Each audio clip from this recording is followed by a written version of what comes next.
Assalamualaikum warahmatullahi wabarakatuh. Saya Nikolas Putra Sanjaya dari semester 3B kembali akan mereview materi hukum pidana lanjutan.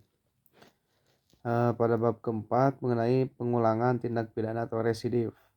Pengertian residif, seseorang yang melakukan tindak pidana dan telah dijatuhi hukuman pidana dengan suatu putusan atau vonis dari hakim yang telah mempunyai kekuatan hukum tetap, kemudian melakukan lagi suatu tindak pidana.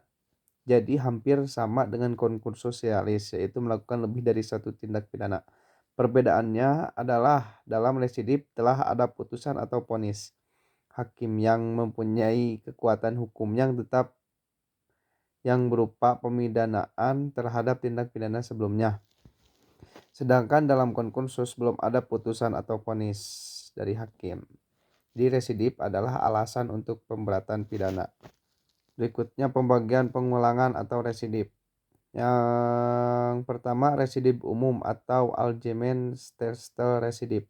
Semua pengulangan terhadap jenis tindak pidana apapun dan dilakukan dalam waktu kapan saja. Pengulangan merupakan alasan pemberatan, jadi tidak disyaratkan jenis tindak pidana yang dilakukan maupun tenggang waktu pengulangan.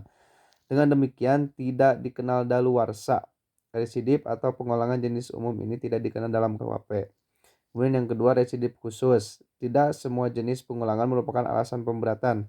Pemberatan pidana hanya dikenakan terhadap pengulangan yang dilakukan terhadap jenis tindak pidana tertentu dan dilakukan dalam tenggang waktu tertentu. Jenis residip inilah yang dikenal KUHP.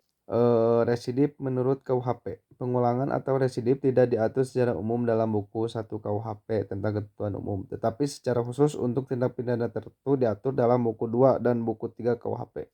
Selain itu, KUHP juga mensyaratkan tenggang waktu pengulangan tindak pidana tertentu.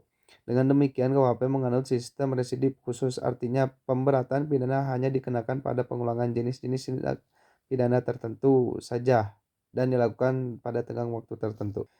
Residip untuk tindak pidana dapat berlaku untuk kejahatan maupun untuk pelanggaran, yaitu pertama residip kejahatan. Berikutnya ada syarat-syarat residip. Yang pertama, kejahatan yang diulang harus sama atau sejenis dengan kejahatan terdahulu. Yang kedua, antara kejahatan yang terdahulu dan kejahatan yang diulangi harus sudah ada keputusan hakim yang berupa pemidanaan yang mempunyai kekuatan hukum yang pasti tetap. Ketiga, pelaku kejahatan dalam menjalankan kejahatannya harus merupakan pencaharian atau khusus untuk pasal 216, 303 bis dan 393. Syarat itu tidak ada. Pengulangannya dilakukan dalam tenggang waktu tertentu yang disebutkan untuk pasal-pasal.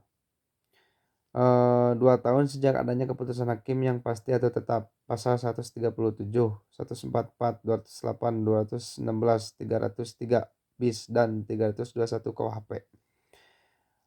Kemudian 5 tahun sejak adanya keputusan hakim yang pasti atau tetap. Pasal 155, 157, 161, 163 dan 393 KUHP. Dan mungkin cukup sekian review yang dapat saya sampaikan. Kurang lebihnya mohon maaf. Assalamualaikum warahmatullahi wabarakatuh.